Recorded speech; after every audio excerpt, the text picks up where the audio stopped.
დღეჩვენ მე პირადად მინდა ზოგიერთ ისეთ რამეზე გესაუბროთ, რომელიც ცოტა უფრო ღრმად ჩასახედია, იმიტომ რომ ასე ზედაპირული მოვლენები არ ხდება. მოდი დავიწყოთ ვენესუელით, რადგან ეს ერთ-ერთი უმნიშვნელოვანესი საერთაშორისო საკითხია. რა შეიძლება იყოს ამერიკის შეერთებული შტატების მთავარი მიზანი ვენესუელის ოპერაციასთან დაკავშირებით. ცხადი ამბობენ, რომ ნავთობი და ასე შემდეგ, მაგრამ ახლა მოდით ციფრებში, მე მაინც ეკონომიკასთან მაქვს საქმე და მე უნდა ვნახო რეალურად რა შეა საქმე, რა ნავთობზეა საუბარი. შეერთებული შტატები დღეღამის განმავლობაში მოიხმარს 26 მილიონ ბარელ ნავთობს. ვენესუელის მოპოვება დღეს მდგომარეობით არის 1 მილიონი ბარელი, მას აქვს დიდი მარაგები, მაგრამ იმისათვის, რომ ეს მარაგები იყოს ათვისებული, კოლოსალური ფულია საჭირო. ეს არის განსაკუთრებული ნავთობები, მძიმე ნავთობი, ლამის მაზუთისნაირია, მას ჯერ სპეციალურად გარკვეულწილად გათხევადება ჭირდება, ამას სპეციალური ქარხანა ჭირდება, მერე კიდე მილებში ასე პირდაპირ ვერ მიდის. იმისათვის, რომ შეერთებულმა შტატებმა წმინდა სანავთობო, რომ იტყვიან, სარგებელი მიიღოს, უახლოეს 10 წელიწადში საჭიროა ჩადებული იქნა 100 მილიარდი დოლარი. და მაქსიმუმ რისი მიღწევად შეიძლება ამ 10 წელიწადში ვენესუელაში ნავთობის მოპოვება შეიძლება გახდეს 4 მილიონი ბარელი. შეადარეთ დღეს რუსეთი, რომელიც არ არის პირველ ადგილზე,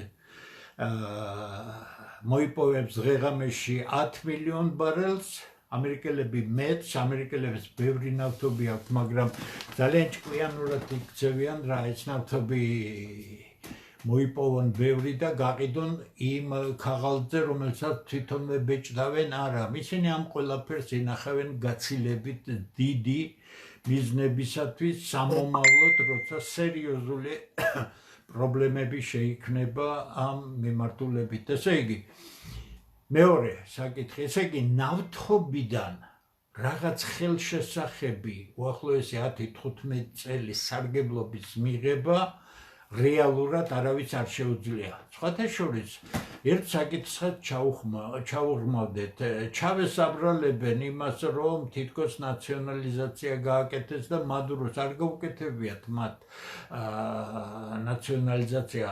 ნაციონალიზაცია გაკეთდა სადღაც 70-იანი წლების შუა პერიოდი იყო. ჩავესმა პირიქით მიმართა უცხოელ კომპანიებს, მოდით ოღონდ იქ ორი დიდი საბადოა, ერთია, რასაც დღეს არის დარჩენილი ორინოკოს, მდინარე ორინოკოს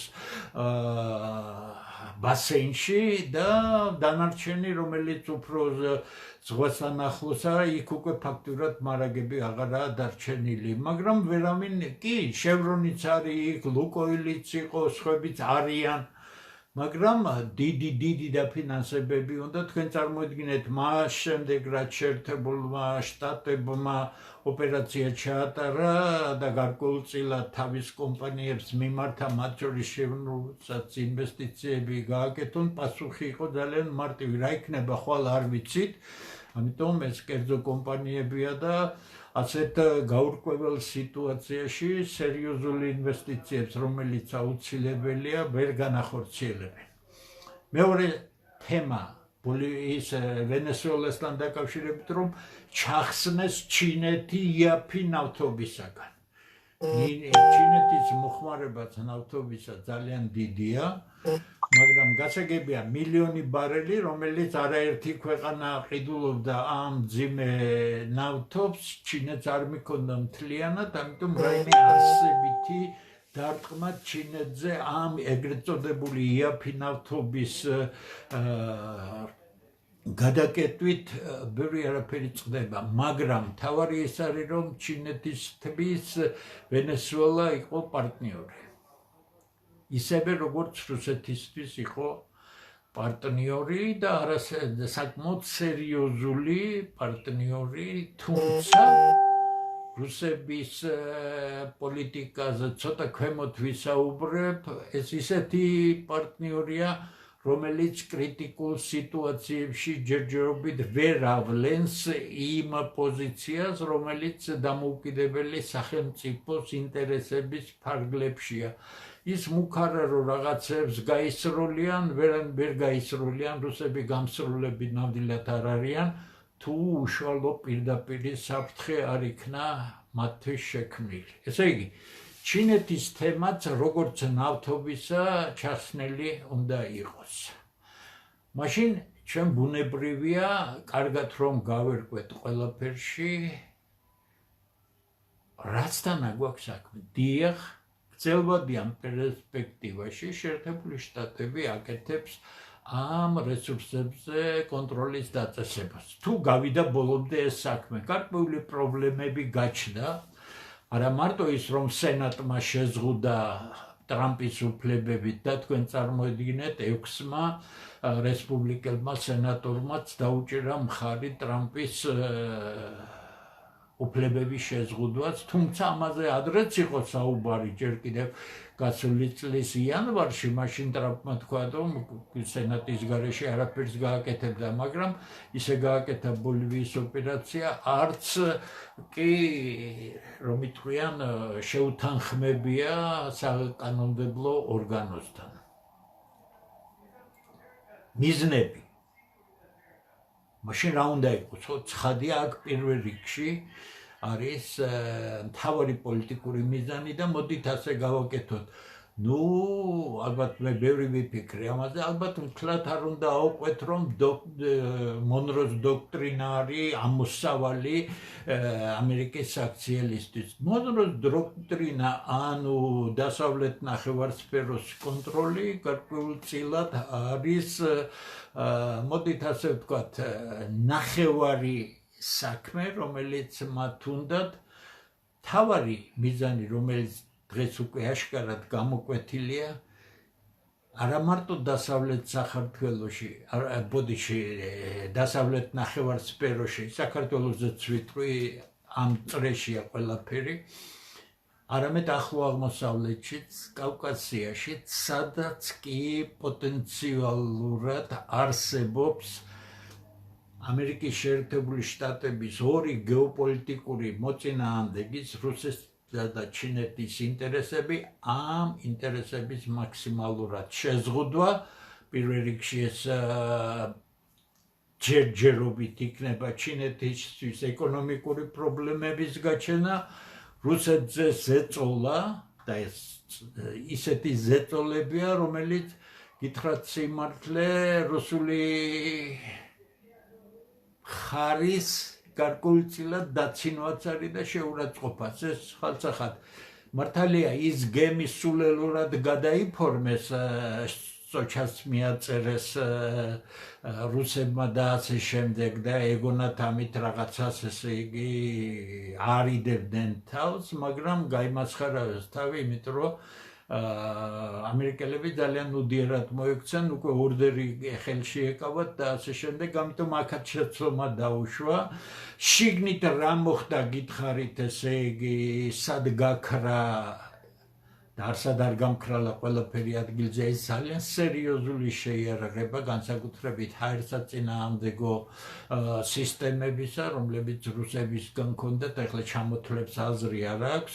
არის ორი ვერსია, პირველი ის, რომ კონდაზვერის გენერალი, რომელიც ხელმძღვანელობდა არა მხოლოდ კონდაზვერას, არამედ მთავარი ფიგურა იყო მადუროს დაცვის სისტემების მთლიანად დაპატიმრებულია, მაგაზე დავდე მასალა, მაგრამ არის ის აზრიც, რომ გარკვეული ინფორმაციის საფუძველზე მოხდა ამ სისტემების განეიტრალება, გასაგებია საომრად არა გამზადებული სისტემებისა, იმიტომ რომ საუბრობთ რომ გამზადებული ყოფილიყო და ვენესუელა თქვათ იმ სერიოზული წინააღმდეგობის გაწევას ლამობდა, მაშინ ასე მარტივად არ მოხდებოდა საქმე.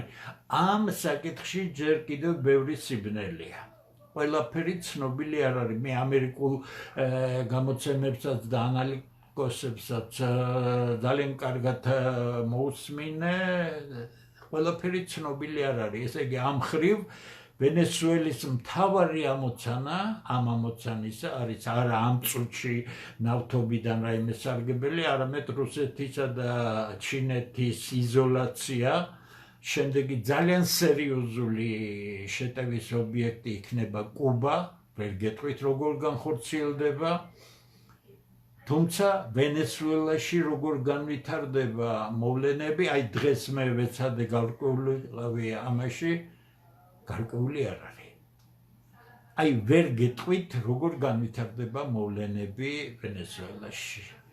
ცალსახა პროცესს, ანუ ისე როგორც გამოცხადებული იყო, არ უნდა ველოდოთ, თუმცა ამერიკელები მაქსიმალურად შეცდებიან გააკეთონ ის, რაც მათ განაცხადეს.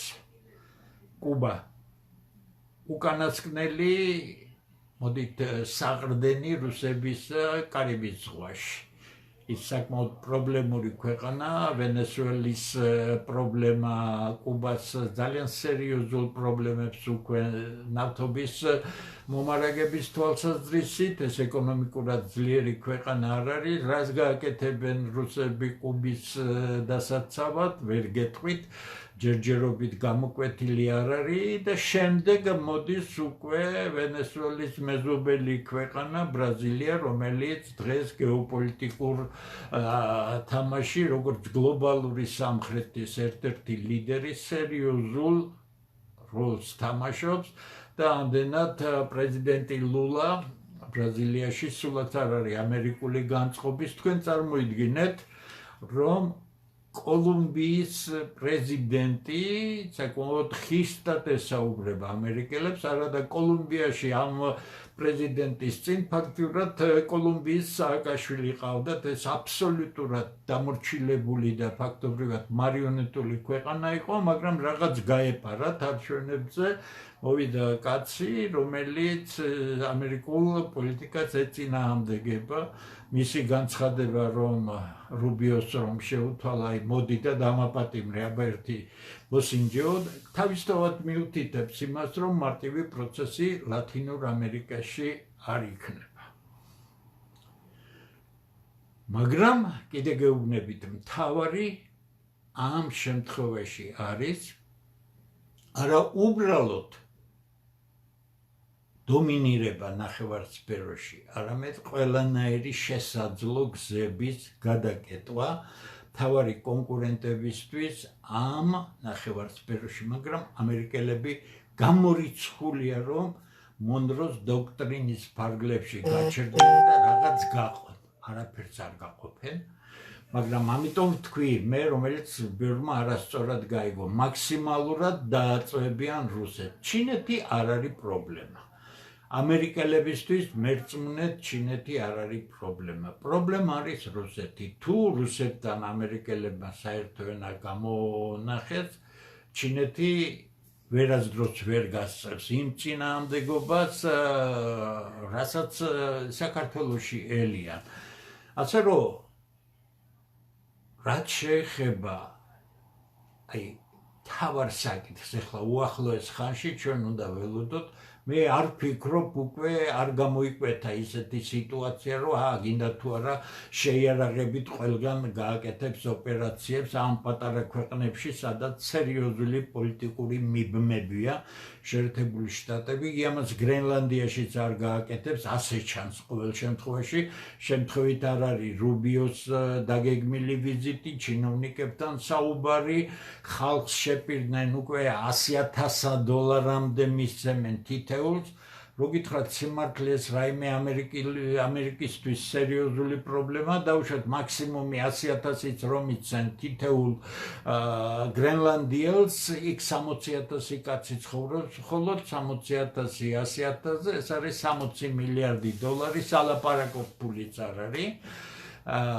მაგრამ სერიოზული გამოხტომა ვერ გეტყვი ჯერ არა მაქვს სრული ინფორმაცია თუმცა სულ ახალხან დავდე ჩემს Facebook გვერდზე მელონი საკმაოდ უხეშად განაცხადა რომ ამერიკელებისთვის უკეთესია თუ არ ჩაეჭხირებიან იქ სადაც საჭირო არ არისო ანუ გრენლანდია ქონდა მხედველობაში რამ გააგულა და ფაქტობრივად ამერიკისადმი სრულად დამორჩილებული იტალია ძნელი სათქმელია, მაგრამ თავარი მომენტი აქაც გამოკვეთილია. ევროპა შეეცდება არ დაუშვას ამერიკელების რაიმე დამოუკიდებელი ნაბიჯი ევროპაში, იმიტომ რომ ევროპის დღევანდელი ევროკავშირის ლიდერები მთლიანად გლობალისტური ელიტის გავლენის ქვეშ არიან და ამდენად ამ გლობალისტურ ელიტას თუ შეერთებულ შტატებში ძალიან მაგრად შეუსუსტდა პოზიციები ხალხს უსვამ. გლობალისტური ელიტის გარკვეული ნაწილი, რომელიც რჩებოდა იმ პოზიციებზე, რაც წინა ხელისუფლებებს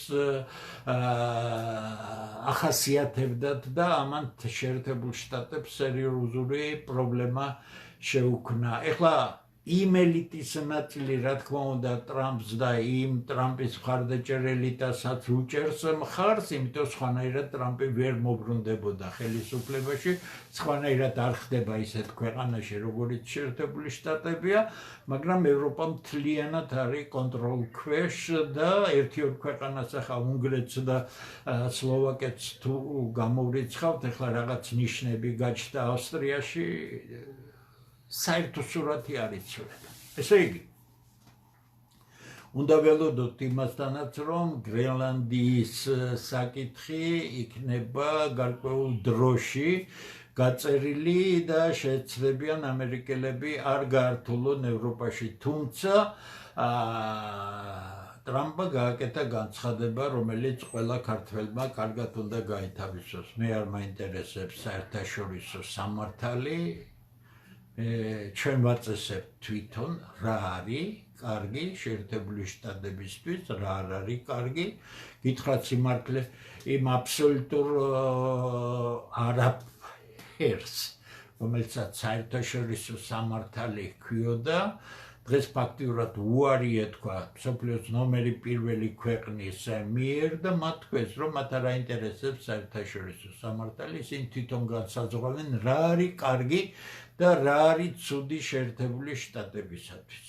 ყველაფერი ნათქვამია, ამიტომაც არის ძალიან საშიში ფაზა, იმიტომ რომ შეერთებული შტატები არაფრის უკან არ დაიხევს, რაც ამერიკის ინტერესებს შედის, მაგრამ მთელი პრობლემა ის არის, რაც ქვია შეერთებული შტატების ინტერესები.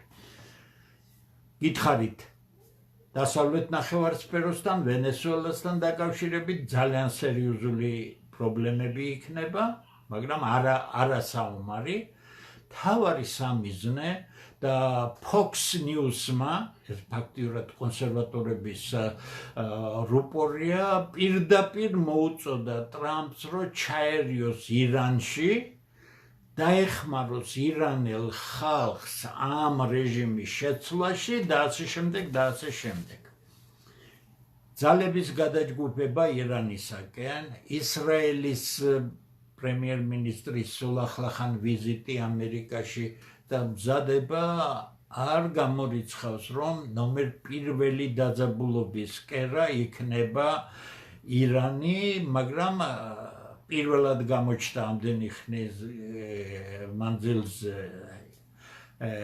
ის აიატოლა ხამეინი, რომელიც არის უმაღლესი ხელისუფალი ფაქტიურად ირანში და მან თქვა, რომ არაფრის უკან არ დაიხევენ და პირდაპირ განაცხადა, რომ მარტო ქვეყნის შიგნით არსებულ ეგრეთ წოდებულ ოპოზიციურ ძალებზე, არამედ მან ღიად დაპირისპირება გამოხატა შეერთებული შტატები ისრაელის წყვილზე.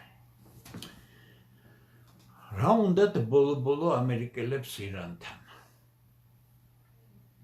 ცხადია ეს არის კოლოსალური მნიშვნელობის რეგიონალური სტრატეგიულ ადგილზე მდებარე სახელმწიფო, რომელიც არ არის შეერთებული შტატების დაქვემდებარების ქვეშ. ანუ არ ემორჩილება მას. სანქციებმა, რომელიც ათეული წლებია გრძელდება, ბევრი ვერაფერი დააკლო, ირანს ცოცხლობენ, მეცნიერებას განავითარეს ძალიან, მაგრამ ძალიან სერიოზული საგანმანათლებლო სისტემად ქმნიან რეალურ პროდუქციას, რომლის მსგავსად უამრავი ქვეყანა ვერ ქმნის. ორი რამ. თუ ვენესუელა არ იყო ჩინეთისათვის მთავარი წყარო ნავთობისა, არადა ჩინეთი მისთვის არაფერი არ აქვს ამის მსგავსი, მთავარი წყარო ყოველთვის იყო ირანი, რომელიც მას დისკონტით აძლევდა, კარგი ხანია და ცხადია რუსეთი. თუ ირანი გადაიკეტება ჩინეთისათვის, ეს ერთი მხარეა, ერთი მიზანი მიღწეული იქნება, მაგრამ მთავარი მიზანი არის სამხრეთის, ჩრდილოეთის სამხრეთის სატრანსპორტო დერეფნის გადაკვეთა. თუ ირანი დამორჩილებული იქნა და მარიონეტული ხელისუფლება დაისვა, რუსეთ-ინდოეთის კავშირი აზერბაიჯანი ირანის გავლით, რომელიც ძალიან მნიშვნელოვანი და ფაქტობრივად ალტერნატიული გზა არის მსოფლიო ლოგისტიკური ჩამოყალიბებული მარშრუტებისა შეწყვეტს არსებობას. დააკვირდით სულ ცოტა ხნის წინ აზერბაიჯანის პრეზიდენტის განცხადებას საქართველოსთან ერთები გაივლის, არა საქართველოზე, არამედ ზანგეზურის კორიდორის მიხედვით. რაც ნიშნავს ეს? ესე იგი, აქედან იკითხება ის, რაც ჩვენ არ წავიკითხეთ თავის დროზე. სომხეთის მიერ გაკეთებული დათმობები ომის გზით. მაგრამ სომხეთს ებრძოდა არა აზერბაიჯანი მარტო. აზერბაიჯანის გვერდით იყო ორი ქვეყანა, რომელსაც ეს აინტერესებდათ, ისრაელი და თურქეთი.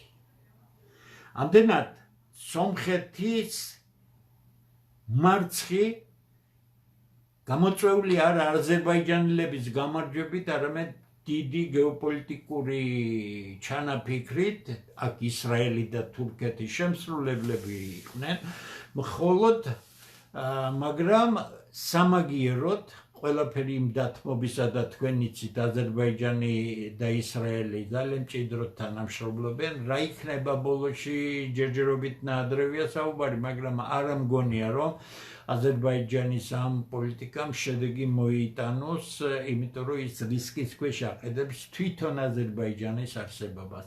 თუ კრიტიკული სიტუაცია შეიქმნა, აზერბაიჯანს არ დაუხინდება ეს აშკარაა, მაგრამ ერთი რამ ცხადია.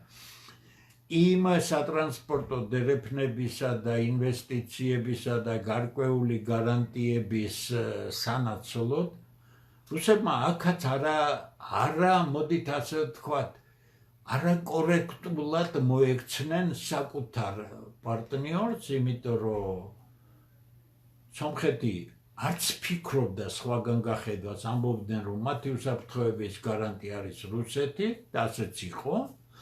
მაგრამ მოხდა ის, რაც პრინციპში სომხებს აქვთ, მოდით ასე ვთქვათ, 50% სწორია მათი პრეტენზიები, 50% მსწორი არ არის, იმიტომ რომ სხვა თამაშებში გადავიდნენ. ესე იგი, რუსეთის პოზიცია სომხეთის მიმართაც იყო რუსებისთვის დამაკნინებელი. თავისი თავით თვითონვე დაიკნინეს.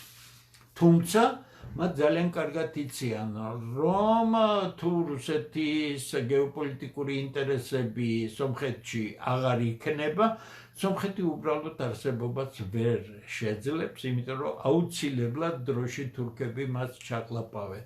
თუმცა გითხრათ სიმართლე, მე ერთი გადაცემა ვნახე, სადაც რუსებს ძალიან უხეშად ესაუბრებოდა სომხეთის მხარე, ეს იყო, ცნობილი ჟურნალისტები, საზოგადო მოღვაწეები, რომ რა გინდოდათ ჩვენგან, ჩვენ ხო ვიყავით თურქეთში, ცხოვრობდით, თქვენ აგვირიეთ იქ საქმე, ის ხო ცვაჟლეტაც იქ, როდის რუსეთის იმპერია რომ იყო, გასაგებია რუსეთი და ოსმალეთის იმპერიები დაპირისპირებული უნდა იყო და ასე შემდეგ და ასე შემდეგ. ესე იგი, პრეტენზია იმისა, რომ სომხეთი ჩამოყალიბდა დამოუკიდებელ სახელმწიფოდ და ასე შემდეგ, კრიტიკულ სიტუაციაში სომხებს პრეტენზია გაუჩნდა, რომ რას გვერდჩოდი, ხო ცხოვრობდით იქ მშვიდად და წყნარად, ხო თქვენ აგურიეთ და თქვენ და პრეტენზიები ძალიან დიდია.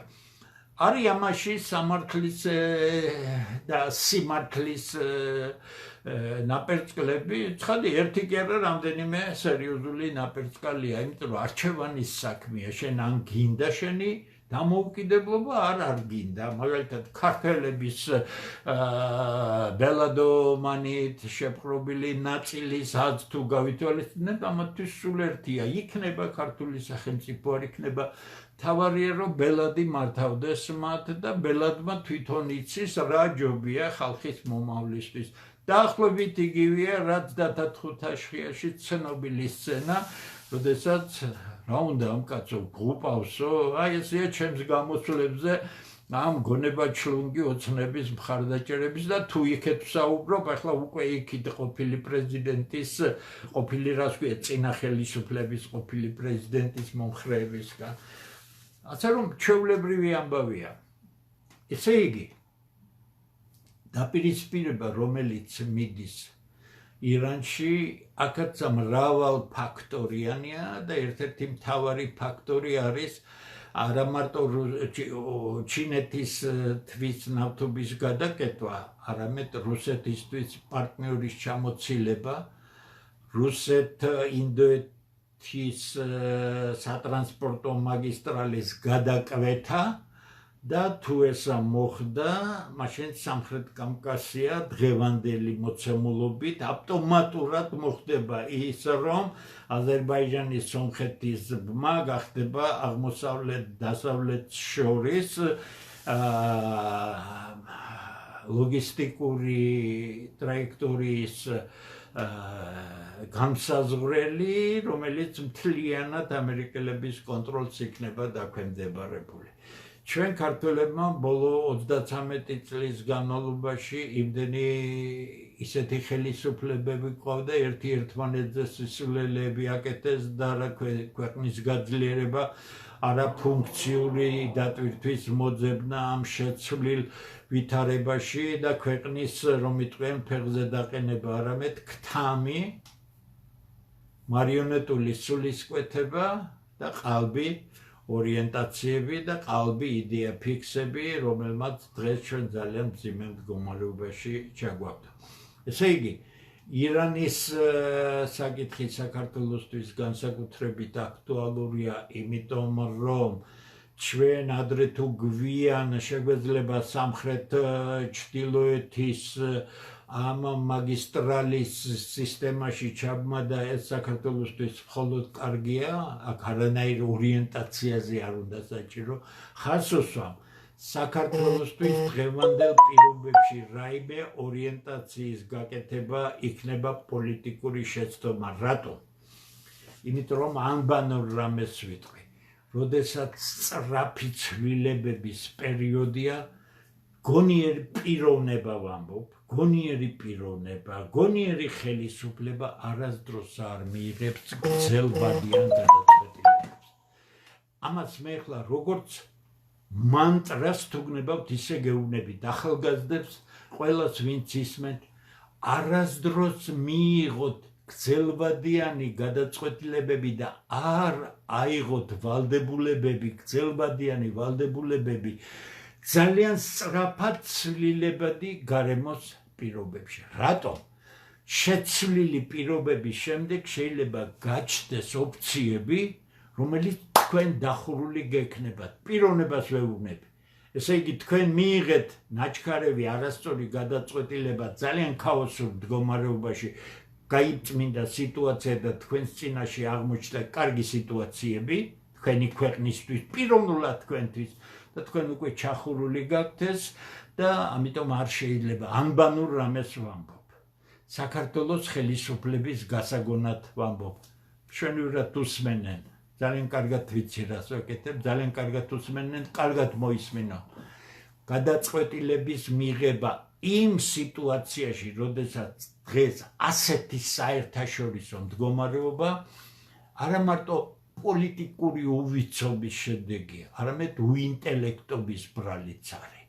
იმიტომ რომ ინტელექტის გარეშე არ არის რეფლექსია, არ არის ცოდნის დაუფლება, არ არის ანალიზი, არ არის ჩამოყალიბება იმისა, რომ შეგეძლოს წაიკითხო დღევანდელობა, მოცემულობა წაიკითხო და არა ისე როგორც ერთმა ძალიან კაცმა დაწერა გიჟვრაცუებზე.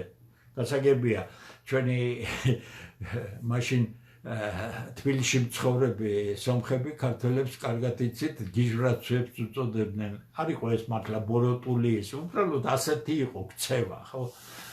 იმაზე მსჯელობენ ქართულ მედია სივრცეში ეს ეგრეთ წოდებული შინმავალი აბსოლუტურად დეგენერაციის უკანასკნელ დონეზე მყოფი ხალხი, რომ ტრამპი ადგება და პუტინს დაიჭერს და დაადეს ბორკილს და სახში წაიყვანს, ციხეში წაიყვანს. არ მინდა ცუდი შეფასებები გავაკეთო. უბრალოდ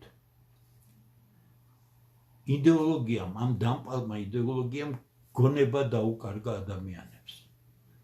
შეადარეთ, ეს არ არის უბრალო, მე იმიტომ ვამბობ, რომ ეს ყველაფერი ძალიან საჭირო საშიშია ქვეყნისთვის. ამ ცოტა ხნის წინ დავდე მსოფლიო სენსაცია, რომელიც საოცარია თავისი შესრულებით, იცით თქვენ დიანა ანკუდინოვა, გონი ფესვები ჩვენსკენაც აქვს, ზუსტად ვერ გეტყვით, სასწაული ახალგაზრდა გოგონა, რომელმაც 14 წლის ასაკში ფანტასტიკური რაღაცები გააკეთა. დავდე ის და უთხარი, რომ აი შოკის მაგვარი რაღაც არ თქვა. გვარც როგორც კი მოკრეს თვალი, ადამიანები ისე არიან გასრესილი გონებაში, რომ მუსიკის აღქმის უნარიც დაუკერგა ხალ ანკუდინა ეს ვინ არის?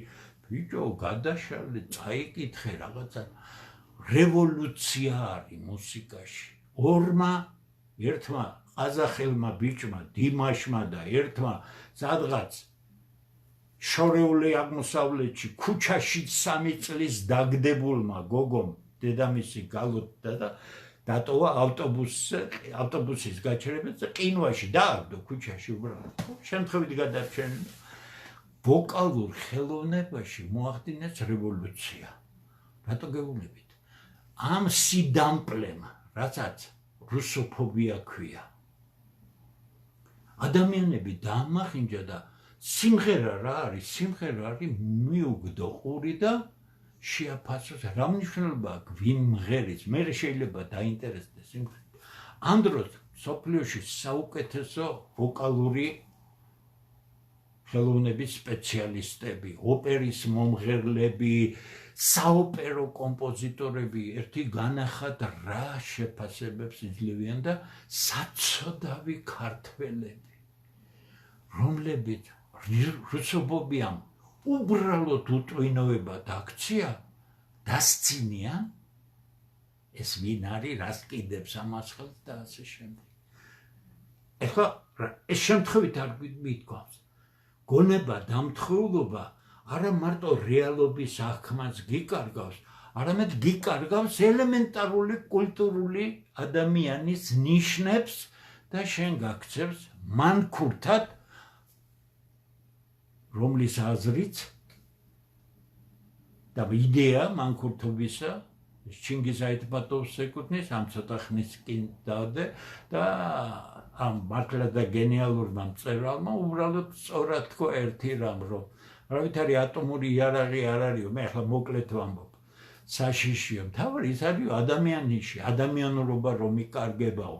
ანუ ადამიანურობის დაკარგა ნიშნავს არ შემდგარ ადამიანს. და მე მაშინ დავწერე და ახლა ვიმეორებ, საქართველოს წალეკა არ შემდგარმა ადამიანებმა. გონებით დამთხოვლმა ან ბელადომანიამ დაუნთქვია გონება, ან და დამპალმა იდეოლოგიამ, როდესაც იკარგება ადამიანობა, იკარგება კულტურა, იკარგება საღი აქმის უნარი. ამიტომ მოდით ასე ვთქვათ, ქვეყანა არის უსაშველოდ პრობლემური. ქვეყანაში შექმნილია უსაშველოდ პრობლემური სიტუაცია. აქედან გამოსავალი საქართველოს ხელისუფლებას არა აქვს. ის ვირეშმაკული პოლიტიკა, ამაზე მე არ გავაჩერებ დღეს ყურადღებას, იმიტომ რომ ხუთშაბათს ამაზე ცვლად ვისაუბრე, არ არის გამოსავალი. დაახლოებით ცნობილია რა ნაბიჯებს გადადგამს გაზაფხულზე საქართველოს ხელისუფლება. არაფერი არ დაიძლება. რა ჭაობიც არის, ის ჭაობი გაღრმავდება თუ ჩვენ ადამიანები, რომლებისთვისაც ძვირფასია ეს ქვეყანა, ეს საოცარი ქვეყანა, საოცარი კულტურა, ჩვენი ხალხი არ შევძლებთ იმ ძალის შეკრებას, რომელიც დაამოხრიჭებინებს ყველა პოლიტიკურ ძალას. მე გითხარით, მთელი ამ საქმიანობის მთავარი მიზანი. ქართველთა ძლიერი ძალა ყველა პოლიტიკის ლიდერს აიძულებს მიუჯდეს მაგიდას ისტორიულ ერთ-ერთ საუკეთესო ადგილზე, შევთანხმდეთ რა არის ხელუხლებელი, შემიძლია წინასწარ გითხრათ, ბევრი არაფერია შესაძლებელი. ქართული სახელმწიფო არის ხელუხლებელი. თქვენი ორიენტაციები რაკენით იცით, გაიკეთეთ უკანალში, სადაც გინდათ. ქართული კულტურა არის ხელშეუხებელი. იგი უნდა ვითარდებოდეს საკუთარი ფუძეებიდან ამომავალი ტრაექტორიით. გაყინული კულტურა კვდება, არ შეიძლება. მაგრამ მთავარი ტრაექტორია. ქართული ენა არის ხელუხლებელი. ამ სამის მატარებელი ქართველი ხალხი, მათი ინტელექტის და მათი კეთილდღეობის საკუთარი შრომის ფასად, მათი უზრუნველყოფა იმ პირობებით, რომ ვინც კარგად იმუშავებს, წარმატებული იქნება, დაფასებული იქნება, არის ხელშეუხებელი. თუ ყველა პარტია შეთანხმდება, რომ სახელმწიფო, ჩვენი კულტურა, ენა და ჩვენი ხალხი არის მთავარი, იყავი ლიბერალი, იყავი ლეიბორისტი, იყავი კონსერვატორი, ვინც გინდა იყავი ოცნება. ოღონდ შევთანხმდებით, რომ გაყალბება არ იქნება არჩევნების, ეს ძალიან მარტივია. ადმინისტრაცია იქნება წესიერი, ჩავატაროთ შეთანხმებული არჩევნები და ვინც მოიგებს, ვაღიაროთ ის, ვერ გამოვა, არ გამოვა რაღაც, არა უშავს მომავალ არჩევნებში, ან რა პირობებიც იქნება, იმის მიხედვით შეიცვლება წესიერად, ყველაფერი ამინისტრირებული იქნება, რაც სასამართლოს არ დაექვემდებარება განხილვას, ვინც დასაჯელია და გავასწოროთ ეს. ამის გამკეთებელი არც ბიძინა ივანიშვილია და არც ოცნება. ამიტომ ისინი კვლავ დაპირისპირების ხაზზე იქნებიან, რაღაც ვიცომ შვილის ვარიანტი შემოაგდეს, რომ არ იქა მოლაპარაკება საჭირო, მაგრამ თურმე მოლაპარაკება ყოფილა საჭირო, ეხლა ბიძინა ივანიშვილის შვილს მიმართავ, ძალიან კეთილი განწყობით. ახალგაზრდებს შორის კი არ არის მოლაპარაკება. თავისთავად არის. იმისთვის, რომ მომავალი წარმატებული იქნეს, გადაწყვეტილების მიმღების სამი თაობა, უფროსი, საშუალო და უმცროსი თაობა უნდა შეთანხმდეს, ვისაც, მოდი ასე ვთქვათ, ქმედუნარიანი თაობა, ხა სკოლის მოსწავლეებს და ბაღის ბავშვებს დავანებოთ ამ ეტაპზე. სრულწლოვანი ახალგაზრდები, საშუალო და უფროსი თაობისა, ესენი არიან უნარის მქონენი გადაწყვეტილება მიიღონ, უნდა შევთანხმდეთ საერთო მომავალზე, თამაშის წესებზე, სამართალზე და დავასრულოთ ეს ჭაობი, რომელიც შექმნა ბოლოს 33 წლის განმავლობაში საქართველოს მარიონეტულმა ხელისუფლებებმა. შემდეგი საკითხი, რომელიც ჩვენთვის ასევე მნიშვნელოვანია. სანამ რაიმე დალაგებულა, სანამ სოფლიო მთლიანად გადაწყობილა, ამას დიდი დრო არ ექნება, იმიტომ რომ თქვენ არ იფიქროთ, რომ რაღაც ომები თუ იქნა, არიქა წლობით გაგრძელდება, არაფერი არ გაგრძელდება წლობით. წინა გადაცემაში თქვი უკრაინა რატო ვერ აიღო დონბასიო 4 წელიაო რუსებმაო. ანბანური რამეა, ყველასთვის ცნობილია, არაერთხელ ავხსენი, ამერიკელებს მოусმინეთ, რატომ ვერ აიღო ბჭყალებში. უკრაინის აღება რა პრობლემა არის, 2-3 საათის მერე არ იარსებებს უბრალოდ.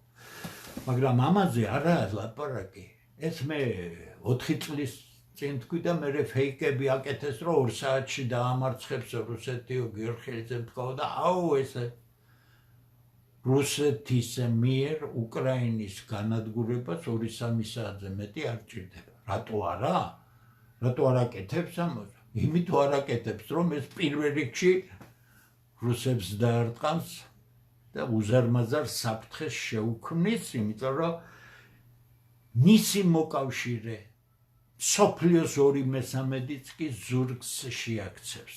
ეს პოლიტიკა შენ არავინ არ მოგცემს 2022 წელს რამდენიმე დღეში დაგენგრია უკრაინა და დაგეპყრო. მაგრამ ახლა ისე შექმნას საქმე უკრაინელებმა, რომ მე ძალიან დიდი ეჭვი მაქვს ხაზს უსვამ, ძალიან სერიოზული ეჭვი მაქვს, რომ აი რაც დავწერე, მაშინ დავწერე, რომ უკრაინა არასდროს არ იქნება ის რაც იყო, მაგრამ ეხლა მე საერთოდ მეეჭვება, რომ უკრაინის ძირითადი ნაწილი დარჩება უკრაინაში. ეხლა იქ 5 ოლქი, რომელიც ზოგი უნგრეთისა, ზოგი პოლონეთის, ის თუ მიუგდეს უკრაინა დაარქვეს მას და უკვე სხვა დაპირისპირებაში გადაიყვანეს, ამასაც ვერ გეტყვით, მაგრამ არ მგონია, რომ ეს ყველაფერი ნორმალურად დასრულდეს უკრაინისთვის. არავითარი ხელშეკრულება არ დაიდება, არავითარი მოლაპარაკება არ იქნება, მაგრამ ხაზს უსვამ. გავიმეორებ იმას, რომელსაც სწორად უნდა გაგებათ. ტრამპმა ამ გუშინ იყო, მე მგონი რო განაცხადა, რომ მე ბევრი ვესაუბრეო ამერიკის პრეზიდენტო, მათ შორის ესე იგი ამ სამშვიდობო მოლაპარაკებებზეო, მაგრამ ის აგრძელებსო ხალხის ესე იგი ხოცვასო და რაკეტებს უშვებსო, ამიტომ მე ის არ მომწონსო. თუ ამ ლექსიკას გამოვიყენებთ, არაპოლიტიკური ლექსიკა არის, ასევე ტრამპი არ მოწონს ბევრს, მაგრამ აქ თავარი ის არის, რაც მე მინდა გითხრათ. რუსეთზე ზეწოლა გაძლიერდება თქო, რომ ვამბობ, ეს იმას კი არ ნიშნავს, რომ პუტინს დააპატიმრებს ტრამპი, რაც დააპატიმრებს, ამხელა სულელი უნდა იყო ადამიანი, რომ ესე იფიქრო. ანდა ომით შევარდება რუსეთში და დაამარცხებს, ვერაფერს ვერ დაამარცხებს. მაგრამ ზეწოლა განვითარდება, რომ ეკონომიკურადაც ძალიან მაგრად შეზღუდონ, გარემომცველი, რა კი რუსეთს გეოპოლიტიკური ინტერესი გააჩნია, ირგვლივ შეუქმნას ისეთი მდგომარეობა, რომ არსად ფეხის დასადგამი არ კონდეს, მათ შორის კავკასიაში, ამიტომ ჩვენზე ზეწოლა გაძლიერდება, მარტო დარჩენილი იზოლირებული რუსეთი, რომელსაც თავისი ნავთობის რეალიზაციის პრობლემა ექნება, სხვა რამის პრობლემა ექნება, მართალია დღეს ნავთობზე მთლიანად არ არიან დამოკიდებული, სერიოზული ცვლილებები აქვს განხორციელებული, მაგრამ მაინც ნავთობის სერიოზული, რო ვიტყვიან, წვლილი შემტანია, თუმცა ისეთი რაღაც განსაკუთრებული არ არის, როგორც წლების წინ იყო. თუ იზოლირებული რუსეთი შეძლეს რომ შექმნან, მაშინ გასაგებია იმედი აქვთ, რომ შიგა უკმაყოფილობის ფონზე, რაც ნაკლებ სავარაუდოა, მაგრამ მარიონეტების ფონზე დასვან საკუთარი ხელისუფლება რუსეთს ვერ დაიპყრობ. რატომ ვერ დაიპყრობ? რუსეთი რომ დაიპყრო ტერიტორია, შეხედეთ, რამდენი მილიონი ჯარისკაცით უნდა შეხვიდე შიგნით. ესე იგი, მე რომის იმპერიის მეთოდები ვახსენე წინა გადაცემაში და არ გავიმეორებ, ამდენად რუსეთში რეჟიმის შეცვლა რჩება არ გამოვიდა დამარცხება უკრაინა იმიტომ გაწირეს რომ ეგონათ რომ დამარცხდებოდა რუსეთი და გადაუვლიდნენ უკვე ჯარით არ გამოვიდა ეს ამბავი თუმცა მე ეს თავიდანვე დავწერა რომ უაზრობა იყო აბსოლუტურად მცდარი წარმოდგენები იყო და გამოვიდა ისე რომ რჩება ბოლო გზა ჩამოაცლი ირანს ჩამოაცლი კუბას თუ ბრიქსიც გაუთიშე მაგრამ ბრიქსმა ახლა დასავლეთ აფრიკის ოკეანის მიდამოებში საერთო სამხედრო წვრთნები დაიწყო თუ ბრიქსი გაუთიშე და დატოვე იზოლირებული კავკასია გაუთიშე შუა აზია გაუთიშე გასაგებია რომ მას უკვე გეოპოლიტიკური მიზნები ვერ ექნება რადგან მას გასასვლელი გასანძრევი არ იქნება ამდენად 1857 წელს ბრიტანეთის იმპერიისა და რუსეთის იმპერიის დაპირისპირებით დაწყებული big game ანუ დიდი თამაში რუსეთის იზოლაციის მიზანი და ასე შემდეგ იქნება რეალიზებული და გასაგებია შემდეგ უკვე კონტროლი, წიაღისეული და ასე შემდეგ და ასე შემდეგ. რამდენად სავარაუდოა ეს? ყველაფერი დამოკიდებულია არა ამერიკელებზე, ყველაფერი დამოკიდებულია რუსეთის შიგნით როგორ განვითარდება ვითარება. მე მაინც ფიქრობ და ამას ხშირად გავიმეორებ ჩვენი საღი ქართველების გასაგონად. რუსეთის მომავალს განსაზღვრავს ის, როგორ მოხდება ხელისუფლების გადაცემა ამ ჯგუფისა, რომელიც ახლა რუსეთში სხვა ჯგუფზე. თუ ეს უმტკივნე შეთანხმებულ რეჟიმში წავიდა და აქ ისეთი ელიტა მოვიდა, ეს ელიტა უნდა წავიდეს თავის პუტინიანად, ყველაფრიანად, აქ ორი აზრი არ არსებობს, ხო ხედავთ, დღესაც კი რანაირი ხმაურები ისმის, რა დონის კორუფციაში იყო ჩაფლული. ამიტომ მე სწორად თქვი 2022 წლის 24 თებერვალს რუსები აქედან ძალიან მაგრად გამოვლენ და ამიტომ ამერიკელებს ძეგლი დაუდგან მოსკოვში და ყველა მივიდეს და თაყვანისცემს რომ იმ ჭაობიდან ამოაძდიახ ჭაობიდან ამოიყვანეს რუსეთი ამერიკელებმა ამ ცდარი დაპირისპირებით. ტაკერ კალსონმა ღია ტექსტით განაცხადა რომ რუსეთი ჭირდება ამერიკას. მოდით ახლა პრაგმატულად გავთვალოთ, ჭირდება თუ არა რუსეთი ამერიკას. რუსეთი ისევე ჭირდება ამერიკას, განსაკუთრებით კი ევროპას, მაგრამ ევროპამ თავისი დაკარგა. ევროკავშირი, რუსეთი, ჩინეთი, ინდოეთის კავშირი ის იყო ევრაზიის კონტინენტის აღორძინება, უმდიდრესი რესურსები, ყველა კარგად რომ იქნებოდა შეთანხმებულ რეჟიმში, ამერიკელებმა არ დაუშვეს ეს და სწორად არ დაუშვეს თავისთვის, მაგრამ ისინი ცდილობენ რუსეთის დამორჩილებას მართვის თვალსაზრისით. ხას უსვამ, როცა გამზადებული 1600 ბირთვული ქობინი აქვს, გაბედავ, არ გაბედავ, თუ ხედავ, იღუპები, გაბედავ. ანგლოსაქსები რომ იყვნენ რუსები თავისი ხასიათით, ამდენი ხანი სხვა რაღაცებს გააკეთებდნენ, მაგრამ ამის თავი არ აქვს მათ. ამდენად სწორად დავინახოთ, ჩვენზე ზეწოლა გაძლიერდება. მიზანი იქნება კავკასიიდან ამოკვეთა რუსებისა ფეხით. ფეხის ამოკვეთა, ისევე როგორც შუა აზიიდან. კარგია ეს, ცუდია ეს, კიდე გეუბნებით. ჩვენ არ შეიძლება ვიყოთ ვინმეს შემსრულებლები. ამიტომ ამბობ, ერთადერთი პოლიტიკა, რომელიც დღეს ამ საშინლად ცვალებად გარემოში საქართველოსთვის არსებობს, ეს არის მეუმხრობლობის პოლიტიკა, ღია დიალოგი ყველა დიდ მხარესთან და არავითარ შემთხვევაში ვინმეს მხარეს ჩავმა მეორის წინააღმდეგ, რაც დაასრულებს ქართულ სახელმწიფოს. მე მაქვს ერთი დიდი სურვილი, რომ ოდესმე ამ ბოლო 33 წლის განმავლობაში ეს ვერ ვნახე, რომ ხელისუფლება დაჯდეს თავის კაბინეტში, ტელევიზია იქ იყოს, არა პრობლემა და საქმეზე ისაუბროს პრემიერ-მინისტრმა. გეოპოლიტიკურ მდგომარეობაზე ისაუბროს, ქვეყნის ამოცა ყველაფერი არ ითქმება, მაგრამ მივხვდებით ყველაფერს. რაზე საუბრობენ? კომისია შექმნეს პარლამენტში ფასები რომ მოაგვარონ, ხო? ეხლა არ მინდა თავს ვიკავებ, რომ არ თქვა ძალიან უხეშად, ცუდად. გამრიცხული, სხვა მიზნებზებია.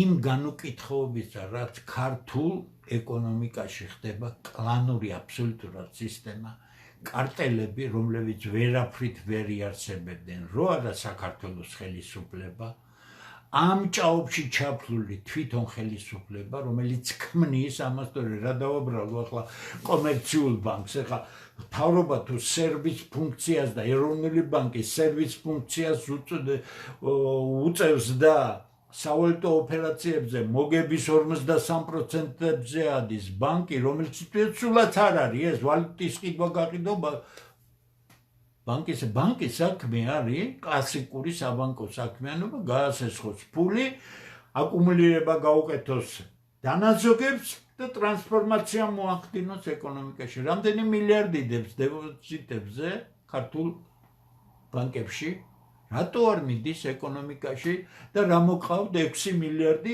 არაბული ინვესტიცია, რომელიც რაღაცას მოიტანდა, რასაც ააშენებთ, დაითვალეთ ის. თქვენ როგორ ჩანს კარგად არ იცით ქართველების ხასიათი, ხო, არაბები მოვლენ საქართველოში და ჩვენ წავალთ საქართველოსთან. ზუსტად აბა, კარგად იძინეთ, რომ კარგ ფეხზე ადგეთ და გონიერი თავით იფიქროთ, თუ გაგაჩნიათ ამდენი უნარი. ასე რომ საფრთხე არა მარტო არ მოხსნილა. კიდე გეუბნებით, შეერთებული შტატების მიერ ვენესუელაში დაწყების მომენტში ოპერაციისა უფრო ცხადი იყო მდგომარეობა, ვიდრე დღეს არის. დღეს მხოლოდ დამძიმდა მდგომარეობა. თავარი გასაღები ამ სიტუაციისა იქნება, რა მოხდება ირანთან მიმართებაში. თავარი გასაღები. მერე, როცა ეს არ გამოვა, მე მგონი არ გამოვა. მერე უნდა ველოდოთ ჩვენ ამერიკელების ნაბიჯებს უკვე დასავლეთ ნახევარსფეროში. კუბა იქ, გაიანაც ნავთობით წაღებული აქვს, კუბა როგორც სისტემა, როგორც სოციალისტური სისტემა, დიდი რა არის ახლა კუბა რაში უნდა გჭირდებოდეს, მაგრამ სტრატეგიული თვალსაზრისით ამერიკელებისთვის ამას უდიდესი მნიშვნელობა აქვს მათი თავდაცვისათვის, ამიტომ 62 წლის მერე ვერაფერს ვერ უხერხებენ, გადასხდომა გააკეთეს, დამარცხდნენ საშინლად. ამიტომ ჯერ იქნება ირანის მოვლენები გაიხსნება, ამასობაში გამოიკვეთება კონტურები, როგორ განვითარდება მოვლენები კავკასიაში და ამის შემდეგ გამოჩნდება რა ნაბიჯებს გადადგამს ტრამპი თუ გნებავთ იმ მდგომარეობის მიმართ, რომელიც გრენლანდიასთან შეიქმნა და ხაზს უსვამ. კანადის თემა შემთხვევით არ წამოწიეს. მე არ ვიცი რა მდგომარეობაში მივლენ ამერიკელები, რა განაპირობებს მათი ამ მდგომარეობაში მიყვანას, როცა ისინი არავის არაფრად არ ჩააგდებენ და ერთსაც წაიღებენ და მეორესაც. ომი ამერიკელებთან შეუძლებელია, ისევე როგორც შეუძლებელია რუსებთან. მაგრამ რუსეთის ტერიტორიული მდგომარეობა ქმნის იმის საშუალებას, რომ ნატო და ევროკავშირი ბოლო გასროლა გააკეთონ და განადგურდნენ, არავის არ ჭირდება, შეერთებულ შტატებს ევროკავშირი და ნატო არ ჭირდება. ეს ამ მკვდარ ევროპას ჭირდება და ამიტოა რომ დიდი ბოდიში, რასაც ისინი აკეთებენ, იმას გონიერება არ ქვია, ხო? ამერიკელებთან ომი თუ სუპერ იარაღი არ აქვს, რაც რუსებს აქვს, იქ როგორ უნდა ეომო, ბაზარი გაქვს, ლოგისტიკა გართულებულია უსაშველოდ და ასე შემდეგ. ამიტომ ეს ბუნებრივი ზღუდე შეერთებული შტატებისთვის, რა თქმა უნდა, უდიდესი თავდაცვითი უპირატესობა იყო, მაგრამ თანამედროვე რაკეტებმა, განსაკუთრებით რუსების მიერ ბოლო პერიოდში მიღწეულმა წარმატებებმა, მე მგონი ნახეთ კადრები იმ ორეშნიკის აფეთქებისა, ლვოვის მიდამოებში, რა იქნება ის, როდესაც ის ევროპის იმ ქვეყნებს დაეცემათ თავში, რომლებსაც რუსეთთან ომი სურთ, ხომ? ამიტომ რთული საკითხია, მაგრამ მე მაინც ვფიქრობ, რომ სასწაული იქნება რუსები ნატოსთან და ევროკავშირთან დაპირისპირებას გადაურჩნენ. ეს იქნება, მაგრამ ამერიკელები რა თქმა უნდა ამაში არ მიიღებენ მონაწილეობას, ისინი შეწირავენ საბოლოოდ დასასუსტებლად, იმიტომ რომ ომი დღეების განმავლობაში არ გაგრძელდება, ძალიან სწრაფად დამთავრდება, მაგრამ სხერპლი რა თქმა უნდა რუსულ მხარესაც დიდი ექნება. აი ასეთ სრულიად არასტაბილურ, სრულიად განუსაზღვრელ მდგომარეობაში ვართ და აქ ჩვენ გვჭირდება ხელისუფლება. მოდით კიდევ ერთ დასკვნით მოსაზრებას გაგაცნობთ და ამით დავასრულებ.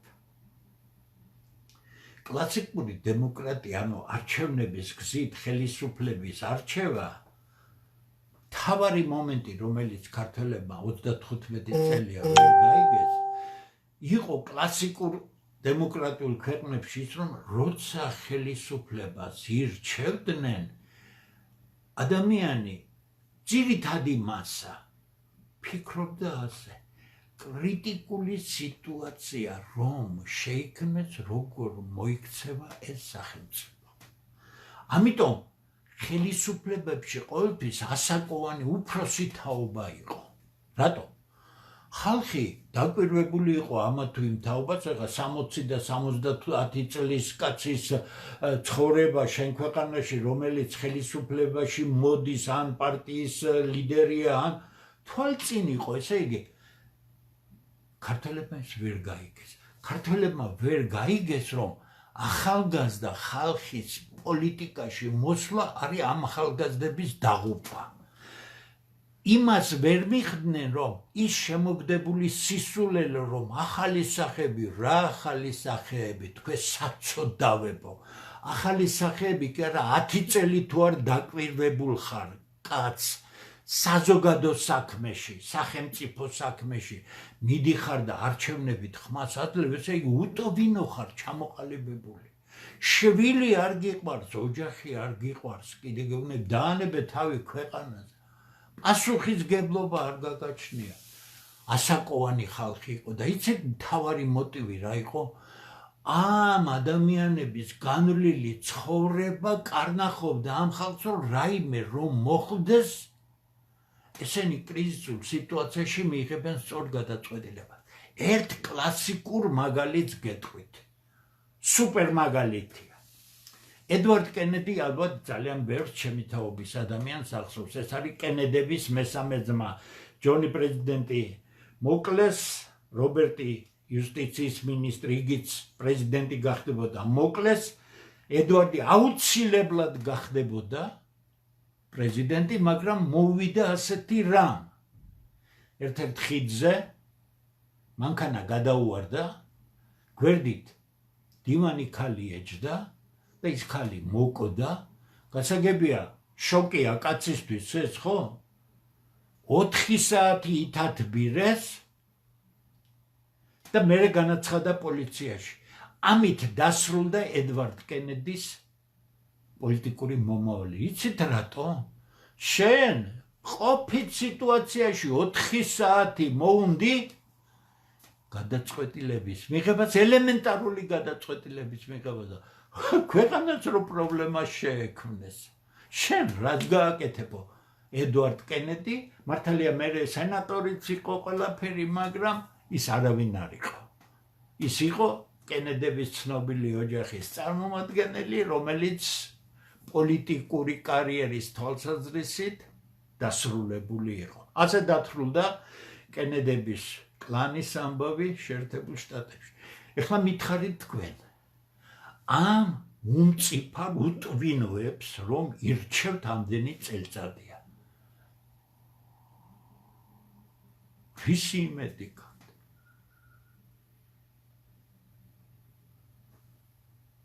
მოდი ამით დავასრულებ. ჩემი შემდეგი ჩართვა იქნება იმის დამიხედვით თუ როგორ განვითარდება მოვლენები, მე დავაკვირდები, შეიძლება ორ შაბათს ჩავერთო, შეიძლება სამ შაბათს ჩავერთო, ამის შესახებ დავწერ. ეხლა ისევ გილოცავთ შობა ახალ წელს. ხნეობას გისურვებთ, წარმატებებს გისურვებთ და დაგემშვიდობებით. კარგად ბრძანდებოდით. გამოიწერეთ ემიგრანტ TV. მოიწონეთ ვიდეო და გაუზიარეთ სხვასაც.